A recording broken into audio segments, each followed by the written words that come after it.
रहीम अस्सलाम वालेकुम। अॼु ॻाल्हि ॿोल करियूं था केले जे हवाले सां। छो जो मुख़्तलिफ़ हंधनि सां अख़बारुनि में या ॿियनि हवालनि सां इहो तासुरु ॾिनो पियो वञे त केले जे अंदरि हिकिड़ी बीमारी लॻी आहे, के चवंदा त पनामा बीमारी आहे। त उन सिलसिले में असां अव्हांखे ॼाण ॾियण जी कोशिशि करियूं था। छो त वॾो जेको आबादगार आहे उनजी त पहुच इदारनि ताईं आहे ऐं उहो पुछी थो वठे, पर असांजा जेके नंढा आबादगार आहिनि त उहे अलाए छो घबराइनि था। हालांकि हर ज़िले जे अंदरि ज़राअत जूं ऑफिसूं मौजूदु आहिनि, उते नथा वञनि ऐं हू पंहिंजे तौर ते जेको टोटका आज़माइनि था, ॿियूं शयूं कनि था। त आउं सम्झां थो त हिन बीमारी जे सिलसिले में या बीमारी जा जेके मसइला आहिनि, बीमारी कीअं ज़ाहिर थिए थी ऐं हुन जूं निशानियूं कहिड़ियूं आहिनि ऐं उन्हनि जो तदारुक छा आहे, तफ़सील सां ॻाल्हि ॿोल थींदी। मूं सां गॾु साॼे पासे साईं डॉक्टर मज़हरुद्दीन कीरो साहिबु वेठो आहे, साईं जन जेको आहे director general agriculture research Sindh आहिनि। इहा ख़ुशी जी ॻाल्हि आहे। ऐं ॿिए पासे जो ख़ालिद राजपूत साहिबु मूं सां गॾु वेठो आहे ऐं साइंस डिज़ीज़ इंस्टीट्यूट जा डायरेक्टर आहिनि। ऐं आउं शुरूआति कंदुसि असांजे डी जी साहिब खां। साईं, तव्हां महिरबानी करे इहो ॿुधायो त सिंध जे अंदरि जेका आहे केले जी पोज़ीशन एराज़ी ऐं पैदावार जे लिहाज़ खां छा आहे ऐं केले जी अहमियत कहिड़ी आहे सिंध जे अंदरि? केले जी अहमियत सिंध में तमामु घणी आहे। तक़रीबन 96,000 एकड़ ते सिंध में केलो पोखियो वञे थो, जेको पाकिस्तान जी 91% कवर करे थो। जेकॾहिं प्रोडक्शन जी तालुक आहे त सिंध में जेको केले जी प्रोडक्शन आहे 2,45,000 मेट्रिक टन आहे, जेको ओवरऑल पाकिस्तान जी प्रोडक्शन जो 82% आहे। केलो असांजो ईरान, मिडल ईस्ट ऐं इन्हनि मुल्कनि में एक्सपोर्ट थिए थो। केलो न फ़क़ति असांजी इकानमी खे बूस्ट करे थो, पर उन सां गॾु गॾु एम्प्लॉयमेंट पिण जनरेट करे थो। जीअं त केले जी पटाई आहे, केले जी गुड आहे ऐं मार्केटिंग आहे, इहो सॼो सिलसिलो एम्प्लॉयमेंट खे बि कवर करे थो। इकबाल सावधान। त साईं इहो ॿुधायो त केले जी जेका ही बीमारी आहे, जेका पनामा बीमारी जो नालो ॾिनो थो वञे, त दुनिया में इहा किथे पैदा थी ऐं कॾहिं पैदा थी? बिस्मिल्लाहिर्रहमानिर्रहीम। साईं, पहिरीं इहा बीमारी 1878 में पनामा जेका स्टेट आहे उतां आइडेंटिफाई कई ऐं ब्रिस्बेन जेको आहे ऑस्ट्रेलिया, उते हिनखे आइडेंटिफाई करे वई। हुन खां पोइ 1911 में ई एशिया में आई ऐं असां वटि जेका सिंध में 2013 में आई। हुन खां पोइ 2023 में असां वटि आई ऐं 2013 में बि असां TR4 जेका फंगस जेका ख़ासि करे थी फ्यूजन मार्क्सिस्पुरम TR4, उहो असां मालिकुलर स्टडी आइडेंटिफाई कराई ऐं 2023 में बि असां जेको हुनखे आइडेंटिफाई करायो थ्रू मालिकुलर स्टडी। सिंध जे अंदरि सभ खां पहिरीं पनामा डिज़ीज़ कॾहिं ज़ाहिर थी ऐं किथे ज़ाहिर थी? अच्छा, सिंध में जेका पनामा डिज़ीज़ ज़ाहिर थी फर्स्ट टाइम थी ठटा में, उतां असां सैंपलिंग कई। हीअ 2010 जी ॻाल्हि आहे ऐं 2010 खां 2013 ताईं असांजी बाक़ाइदा DG साहिब जी परमिशन खां वॾे हथारे परमिशन खां असां सर्वे कयो ऐं 2013 में असां हिननि खे आइडेंटिफाई कयो त बाबा फंगस फ्यूज़ेरियम ऑक्सफोर्डियम ऐं मालिकुलर स्टडी असां कराई, उहा थ्रू इस्लामाबाद ऐं पोइ ॿाहिरि मोकिली। हुनमें इहो ज़ाहिर थियो त TR4 जेको मेन काज़ आहे फंगस, उहो हिनखे ख़ासि करे ट्रॉपिकल बेस 4 2013 में। अच्छा, हिन वक़्तु छा पोज़ीशन आहे जो आबादकारनि जूं शिकायतूं अचनि पियूं, ॿिए हंधां बि जेके मालूमात अचे पई त हीअ बीमारी ख़तरनाक आहे ऐं जेको आहे हिन ते कंट्रोल नथो करे सघिजे, ऐं हिन वक़्तु छा पोज़ीशन आहे हुन बीमारी जी? असांजो जेको सर्वे हींअर एनुअली ऐं मंथली बेस ते असांजो सर्वे हलंदो रहंदो आहे।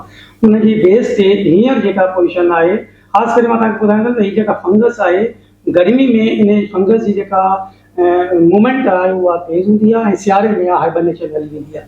त ग्रोवर छा चवंदा आहिनि त असां केमिकल इस्तेमालु कयो, फलानो इस्तेमालु कयो, रुकिजी वई।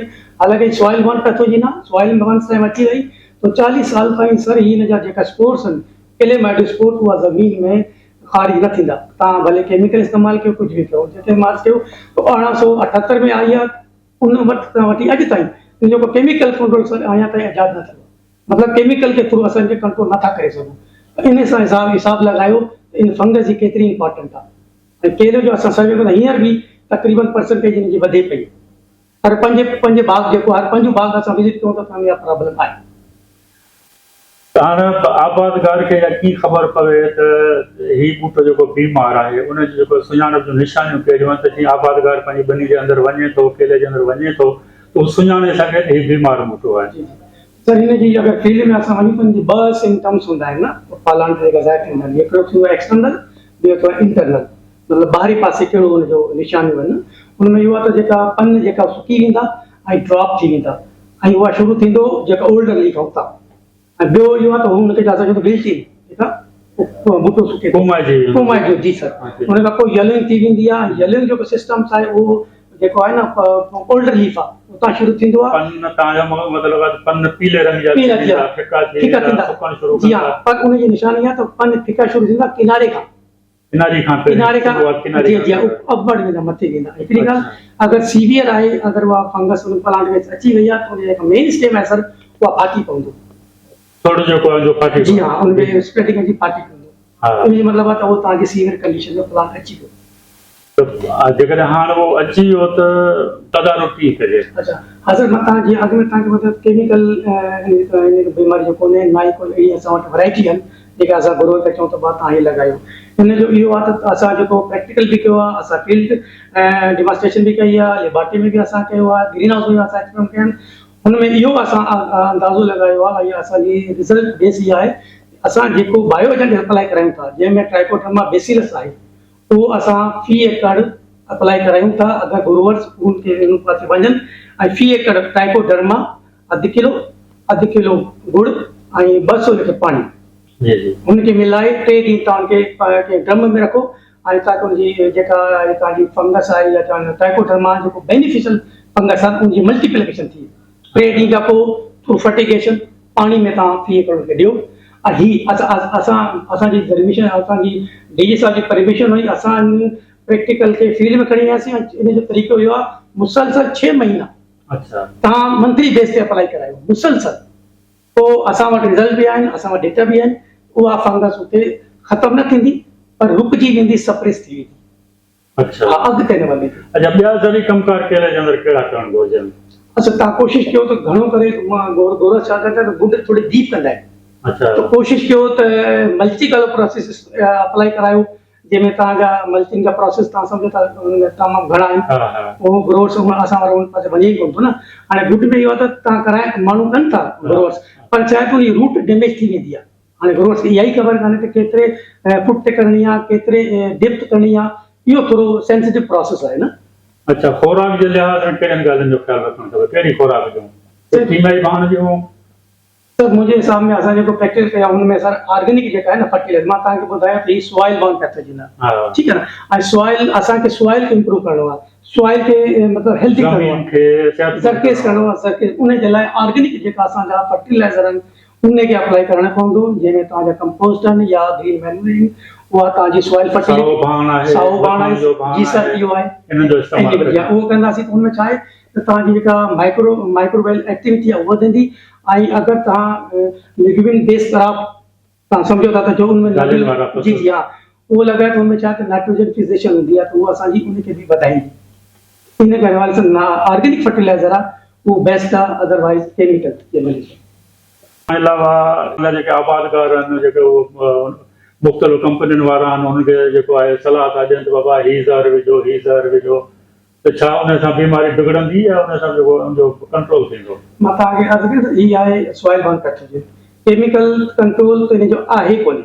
अच्छा, केमिकल कंट्रोल थींदो ई कोन्हे, जो मतिलबु कंट्रोल फंगस थींदी कान्हे। इन जे लाइ इहो आहे त मैनेजमेंट सुठी मैनेजमेंट छा आहे त तव्हांखे अवेयरनेस करणी पवंदी ऐं प्रिकॉशन मेयर्स।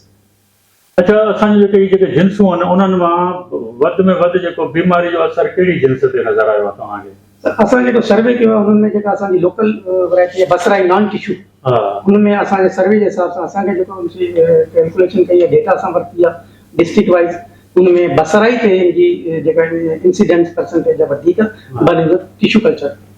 अच्छा, टिश्यू कल्चर जा बूटा आबादकारनि खे सवलाई सां मिली वञनि था? हा, मिली वञनि था। मुख़्तलिफ़ प्राइवेट इदारा बि आहिनि, प्राइवेट आहे जी जी, उनखे मिली वञनि था, प्राइवेट बि ॾियनि था, असां बि। अच्छा, नओं बाग़ लॻाइणो हुजे त पोइ तव्हां सां मूं ॻाल्हि ॿोल कई पिए त तव्हां ॿुधायो पिए त उन्हनि खे जेको फ़ासिलो वधाइणो, केतिरे फ़ासिले ते घटि में घटि हणणु घुरिजे, छो हणणु घुरिजे वधीक? त जीअं मां तव्हांखे अर्ज़ु कई न, हीअ आहे सॉइल बॉर्न पैथोजन, हाणे ग्रोवर्स खे पुराणो पैटर्न जो लॻो पियो आहे त बाबा तव्हांखे बूटे जो बूटो फ़ासिलो रखिणो 6x6 या 6x7। हा छो त मां अर्ज़ु कई अथई सॉइल बंद पैथोलॉजी न सॉइल में या स्पोर्ट्स पार एवर रहंदा आहिनि, इन जे लाइ तव्हां बूटे जो डिस्टेंस तव्हां वधाईंदो 8 to 8 कंदो, plant to plant, distance to distance. हिन में छा थींदो त तव्हांजी सनलाइट जेका न सॉइल ज़मीन में लॻंदी ऐं जेका तव्हांजा जेका स्पोर्ट्स आहिनि उहा उते सप्रेस थी वेंदा। बूटे वधाइण जो फ़ासिलो इहो जो फ़ाइदो इहो। पर हाणे जॾहिं असीं बूटा कढूं था त उन्हनि खे बूटनि खे कढी केॾांहुं कयूं, उछले छॾियूं या साड़े छॾियूं या खॾनि में पूरियूं, तव्हांजी छा सलाह आहे? त मुंहिंजी सलाह इहा त जीअं तव्हां सम्झो था त हीअ सारा इनिशियल स्टेज में ईंदी आहे, एपेडेमिक न ईंदी आहे। एपेडेमिक जॾहिं ईंदी आहे जॾहिं असां हुनजी केसिस काउंटिंग न कयूं, असां फील्ड में न वञूं। अगरि तव्हां को बि ग्रो फील्ड वञो त हुनखे नज़र ईंदो हिकु ॿ बूटा आहिनि त उनजो तरीक़ो इहो आहे त हुन बूटे खे तव्हां ग्लेसोफिड हिकिड़ी विडीसाइड आहे 5 ml उनखे इंजेक्ट कयो मेन स्टेम में, उते उहो डिक्लाइन थी वेंदो।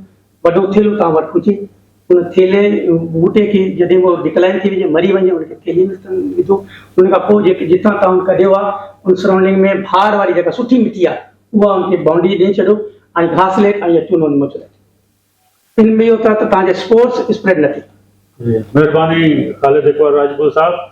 आबादगार भारू तव्हां ॿुधो त हितां जेका सलाह मिली आहे त हुन में सभ खां पहिरीं इहा ॻाल्हि आहे त कंहिं बि कीमियाई ज़हर जो इस्तेमालु न कजे, उन सां फ़ाइदे बजाए नुक़सानु थींदो। ऐं ॿी ॻाल्हि आहे त तव्हां जा जेके ॿूटा बीमार थियनि था तव्हां ज़मीन जे अंदरि ज़रूरु वञो, ॿारनि जे अंदरि ज़रूरु घिड़ी वञो, उते ॾिसो जेके बि ॿूटा बीमार नज़र अचनि था त उन्हनि ॿूटनि खे जेको आहे उतां कढी ऐं ॿाहिरि कढी खॾो खणी हुन में विझी उनखे साड़े छॾियो। ऐं तव्हांजो ॾिसंदा रहो ईअं न थिए त तव्हां पंहिंजे कमदार जे चवण ते, हारी जे चवण ते चओ त हाणे केलो बिल्कुलु ज़बरदस्त बीठो आहे, शुगर ॾे वियो, पैदावार जाम थिए पई। ईअं न थिए जो आहिस्ते आहिस्ते बीमारी वधंदी वञे, जॾहिं बीमारी वधी वई त इन ते ज़ाब्तो करणु तमामु ॾुखियो थी वेंदो। इनशाला इन सां गॾु मोकिलाणी कंदासूं, वरी कंहिं प्रोग्राम में तव्हां सां शामिलु थींदासूं। इजाज़त वठंदासूं। महिरबानी।